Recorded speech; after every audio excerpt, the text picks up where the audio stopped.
મુદ્દા number 3, interrogative sentences and their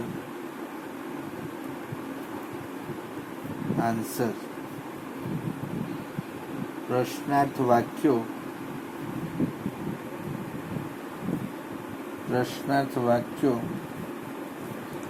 અને તેના જવાબો. સૌથી પહેલા વિડીયોની આપણે વાત કરેલી એ પ્રમાણે એફર્મેટિવ સેન્ટેન્સીસ, પછી છે નેગેટિવ સેન્ટેન્સીસ અને ઇન્ટ્રોગેટિવ સેન્ટેન્સીસ.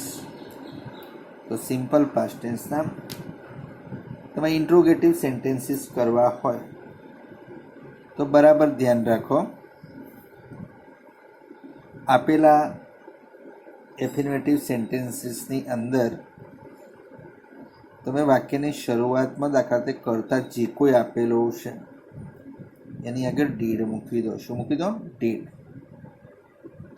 દાખલા તરીકે માનસી wrote a letter yesterday.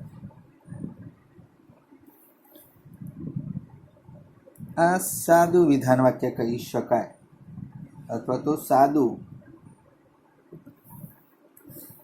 હકાર વાક્ય કહી શકાય. કયા ટેન્સનું? સાદા ભૂતકાળનું. કેવી રીતે ખબર પડશે? માનસી કરતા રોટ એ રાઈટ ક્રિયાનું V2 યાની કે ભૂતકાળનું એ લેટર કર્મ, યસ્ટરડે ચાવીરૂપ શબ્દ. વાક્યને અંતે ફૂલ સ્ટોપ.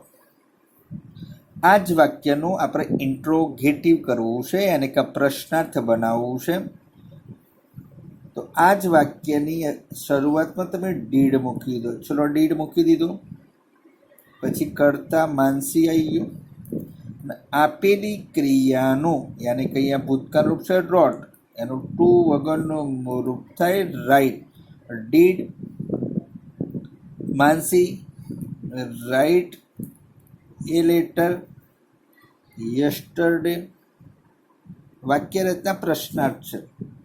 શું ફેરફાર થયો? તો માનસીની આગળ આપણે ડીડ મૂક્યું. શું મૂક્યું? ડીડ. અને અહીંયા શું મૂક્યું? મોરૂપ. બાકીના શબ્દો આપણે એઝ ઇટ ઇઝ વાક્યના અંતે જ્યાં ફૂલ સ્ટોપ હતું એની જગ્યાએ ક્વેશ્ચન માર્ક મૂક્યું. શું માનસીએ ગઈકાલે પત્ર લખેલો? કોઈ પણ ઇન્ટ્રોગેટિવ સેન્ટેન્સ કે ઇન્વર્જન ક્વેશ્ચન નો જવાબ હંમેશા યસ અથવા તો નો. યસ માનસી એટલે શી. Yes she did. હા, માનસીએ આમ કરેલું યાની કે માનસીએ પત્ર લખેલો. આ યસમાં જવાબ થયો. નો હોય તો શી ડીડ નોટ અથવા તો શી ડીડન્ટ પણ કહી શકાય. જવાબમાં કોઈ ફરક પડશે નહીં. ડીડ નોટનો શોર્ટ ફોર્મ ડીડન્ટ થાય. એ જે તમને બરાબર ખબર છે. કોઈ વિદ્યાર્થી પૂરા વાક્યમાં જવાબ આપવા માંગતો હોય તો યસ, આપેલું વાક્ય સાદું કરી નાખો.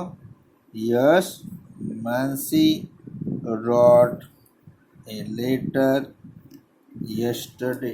હા, માનસીએ ગઈકાલે પત્ર લખેલો. નકાર કરવો હોય તો no, Mansi did not write a letter yesterday. બરાબર. આ રીતે તમે સાદા ભૂતકાળના ઇન્ટ્રોગેટિવ સેન્ટેન્સીસ બનાવી શકો. Number 2, Priya, the name of the girl. Priya brought. બ્રોટનો મતલબ થાય લાવવું. Priya brought a book. ચલો, આ વાક્ય પણ વિધાન છે. શું છે? વિધાન વાક્ય છે અને હકાર છે. શું છે? હકાર છે. ચલો, એને ઇન્વર્જન કરવું છે. નિયમ પ્રમાણે ડીડ મૂકો. ડીડ પ્રિયા. બ્રોટનું થશે બ્રિંગ, તો બ્રિંગ એ બુક. વાક્યને તે પ્રશ્નાર્થ ચિહ્ન. જવાબ આપો. Yes she did. No she did not, यानी कि didn't. ચલો ક્લિયર થઈ ગયું. તો બરાબર યાદ રાખો, આ રીતે આપણે એના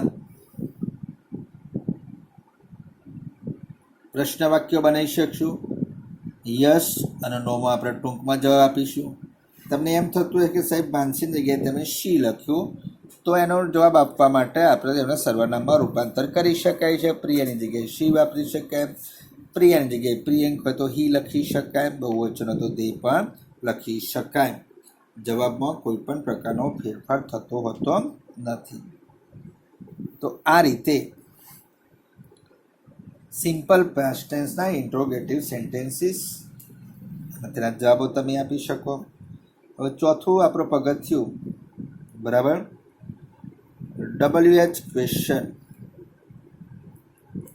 WH ક્વેશ્ચન યાની કે who, what, when, which, how many, how far, how long, how ડીપથી શરૂ થતા પ્રશ્નાર્થ વાક્યો જેનો જવાબ WH question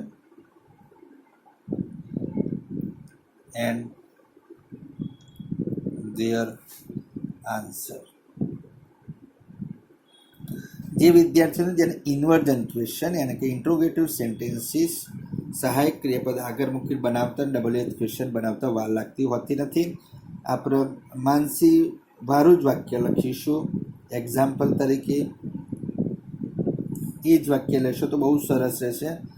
Mansi wrote a letter yesterday. Mansi wrote a letter yesterday. હકાર વાક્ય. શું કહેવાય? હકાર વાક્ય. બરાબર. અને એ પણ સાદો ભૂતકાળ. એ પણ સાદો ભૂતકાળ. ચલો WH ક્વેશ્ચન બનાવવો છે. માનસી ને ડિલીટ મારશો તો હુ wrote a letter yesterday. જવાબની અંદર તમને મળી જશે માનસી. ચલો યસ્ટરડે માનસીએ ક્યારે પત્ર લખેલો? તો when did Mansi write a letter. જે મૂળ વાક્ય આપેલું છે એમાં યસ્ટરડે જવાબવાળો ભાગ નીકળી જશે. When did Mansi write a letter. અહીંયા ડીડ મૂક્યું, તમે ડીડ મૂકશો એટલે અહીંયા ક્રિયાનો મૂળ રૂપ વપરાઈ જાય. તમારે જવાબ આપવો હોય તો ડીડ રાઇટ બરાબર જવાબમાં રોટ થાય. જે વિદ્યાર્થીઓને બરાબર ખબર હોતી નથી તો જવાબ થાય માનસી રોટ એ લેટર yesterday.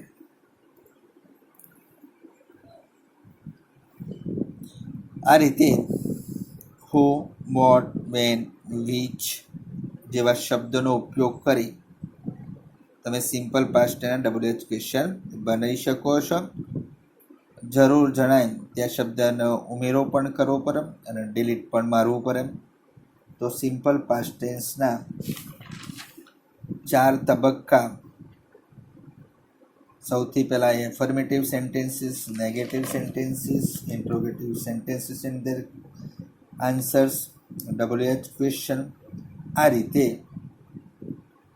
તમે સાદા ભૂતકાળની પ્રેક્ટિસ કરી શકો. પરીક્ષાની અંદર કોઈ પણ વિઝિટવાળો નિબંધ હંમેશા એ સાદા ભૂતકાળમાં જ લખાય.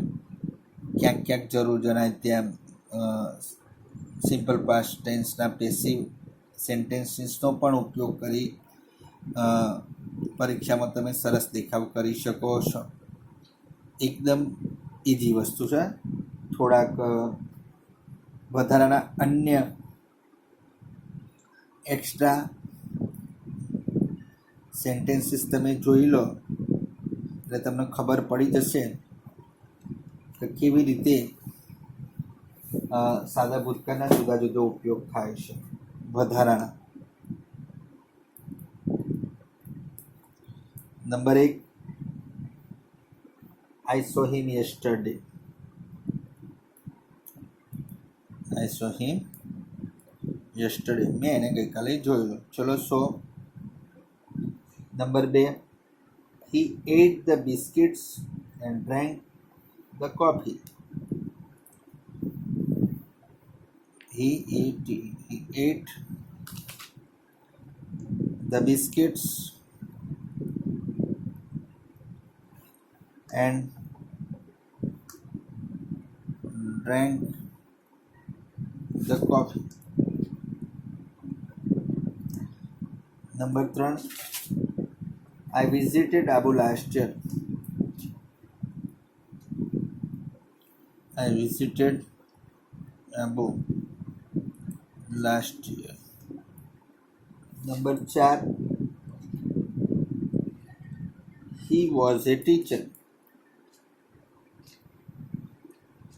He was a teacher. Number 5,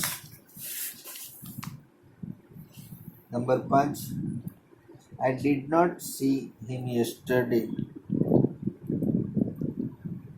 I did not see him yesterday. Number 6, did I visit Abu last year? Did I visit Abu last year? सादा भूतकाळનું inversion question. Number 7, I had 2 books yesterday. I had 2 books yesterday. Number 8, he could climb Girnar. He could climb Girnar. બરાબર યાદ રાખો જે 8 વાક્ય. 100 સીનો ભૂતકાળ રૂપ, એટનો ભૂતકાળ રૂપ, વિઝિટનો ભૂતકાળ વોઝ, એમ અને ઇઝનો ભૂતકાળ રૂપ વોઝ. ડીડ નોટ સી એટલા માટે મૂક્યું કે આગળ ડીડ છે નકાર છે.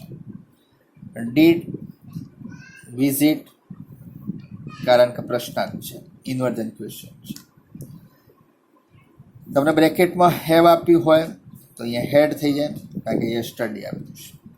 અને કેનનો ભૂતકાળ રૂપ, ભૂતકાળમાં તમે કોઈ કામ કરવા માટે સક્ષમ હતા તો કેનનો ભૂતકાળ રૂપ કુડ થાય. જે 8 સેન્ટેન્સીસ મૂક્યા છે, 8 સેન્ટેન્સીસ વિવિધતાવાળા મૂક્યા છે જેથી કરી કોઈ પણ પ્રકારની કચાશ ના રહી જાય અને સંપૂર્ણપણે દરેક વિદ્યાર્થીને દરેક ટીચિંગ પોઈન્ટની ખબર પડે એ રીતે આવરી લેવામાં આવ્યો છે. એમ ટેન્સ નંબર 2 ખૂબ જ સરસ રીતે અહીંયા પૂર્ણ કરવામાં આવ્યો છે. જે છેલ્લા એક્સ્ટ્રા સેન્ટેન્સીસ તમારી જાણ માટે મૂકવામાં આવ્યું છે. એમ બીજા ગ્રામરની એક્સરસાઇઝ તમે કરતા રહેશો જેની અંદર પણ તમને લગભગ 25 સેન્ટેન્સીસ આપેલા હશે. હોમવર્કની અંદર વિકાસનું ગ્રામર, હોમવર્કની અંદર વિકાસ ઇંગ્લિશ ગ્રામર પેજ નંબર 10 ની એક્સરસાઇઝ લખ્યું. ચલો ઓકે, આવજો. ફરીથી મળીશું ટેન્સ નંબર 3 ની અંદર સિમ્પલ ફ્યુચર ટેન્સ. ધન્યવાદ.